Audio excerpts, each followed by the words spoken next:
Hey line walkers, this is Jamie from IToldYouIWasSick.com and I have a brand new video for you. This is bonus video number 4. The reason I do these bonus videos is because I had 26 videos in mind, 26 topics, and every time I sort of get away from those topics, I want to put them in as a bonus video because I want to talk about them without putting them all the way at the end.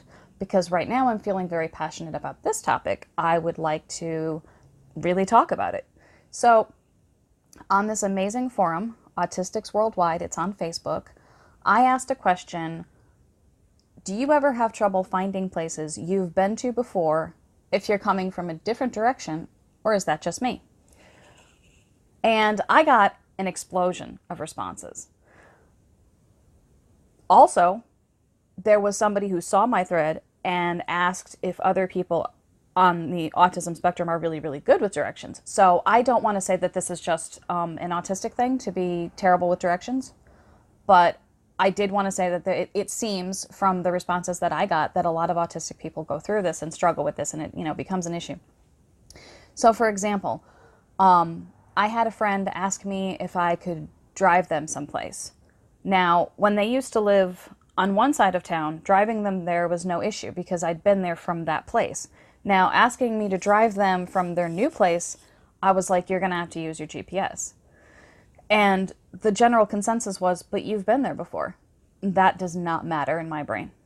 I could have been there 100 times. If I have to go to that location that I've been to 100 times from a different location, I'm coming from like a different direction, it is a brand new world to me. It is an absolutely brand new experience. It's as though I've never been there before. Excuse me.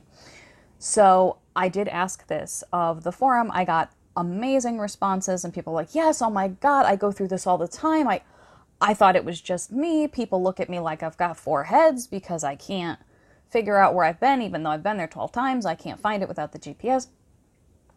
And I got some really amazing responses. So here's something that has always happened to me, and I've always been this way. If I go to a new place, I have to use the GPS, and it takes me about 5 times, and then I can eventually get there without the GPS. But if you spin me around and tell me to go from a different direction, I will have to use the GPS again, because I have no idea how to get there. It's like a brand new place, a brand new world even.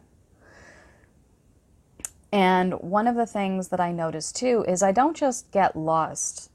Like I don't know what it's like to have a sense of direction, so I can't even tell you what it's supposed to be like. But for me, I just get hopelessly lost if I take one turn the wrong way. If I'm driving to somebody's place and I know where it is, and I decide to get a little adventurous, which I don't do anymore, but I used to, and just take the road up here and go around, I'll get lost for 20 minutes. One time, I had to go to work. This was many, many years ago, and they blocked off the way that I usually go. And I had to call out of work because I couldn't find where I worked. And I'd worked there for years. I think I tried to call out of work, and then they directed me via the highway, which is not good because I hate highways. I get very anxious on them. So I ended up getting there, but everybody sort of looked at me like, you don't know how to get here any other way. So this was before I found out that I was this is before I was diagnosed autistic. This was before I even had an inkling that I was autistic. But that was always an issue. And before GPS, I couldn't find my way anywhere. So I just didn't leave the house much at all if I was driving. Kind of a funny story. Sort of. I was driving downtown in a town that I was very familiar with, and it's a town that I grew up in. And I got confused and I turned around because if I go one direction, I don't know why I'm doing these hand gestures. If I go in one direction, I have to turn around and go back the exact same way I came, or I can't get home. Well, here's the problem. Some roads are one way. I hate that. So I was downtown in a town I was familiar with, like I said, and I turned around to go back in the same direction I came from, and there was a cop right there, and he put his headlights on, or his lights on, and I'm like, Eee! Turns out I was going the wrong way on a one-way street.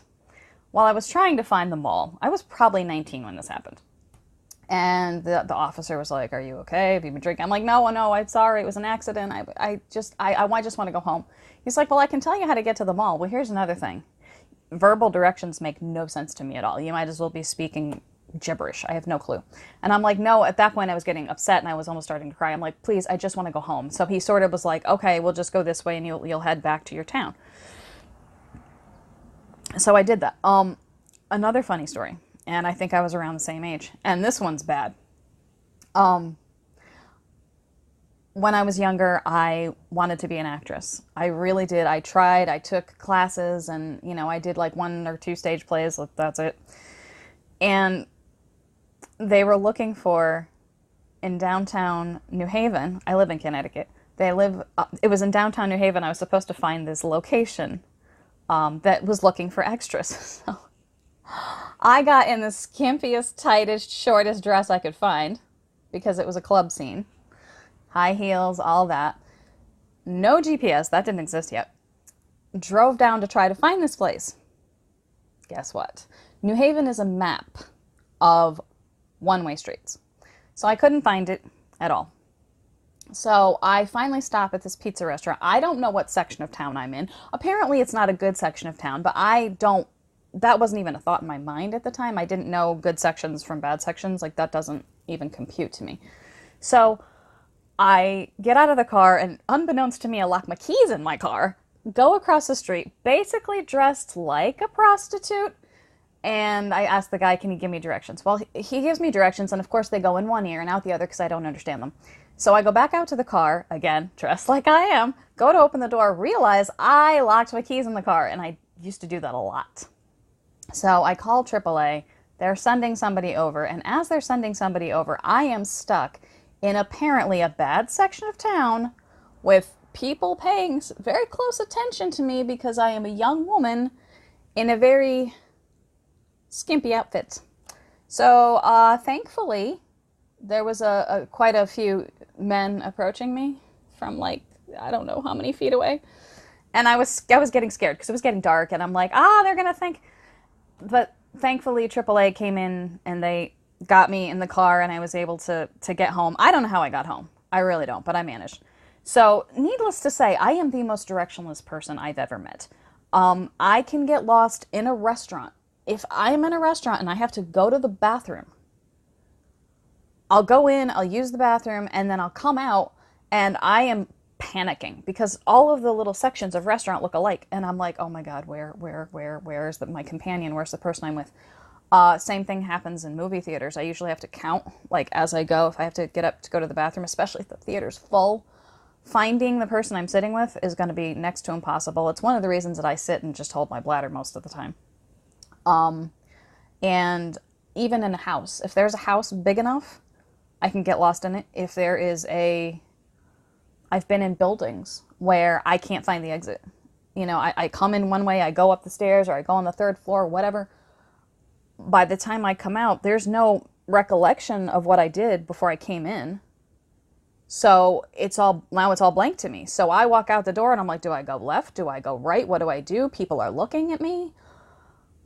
And it's really unbelievable. And I talked to people on this forum, and a lot of people say the exact same thing. They're like, I don't have any sense of direction. And I think that's one of the things, besides sensory overload and, maybe not the best social skills, or at least not the best social skills according to a mostly neurotypical world.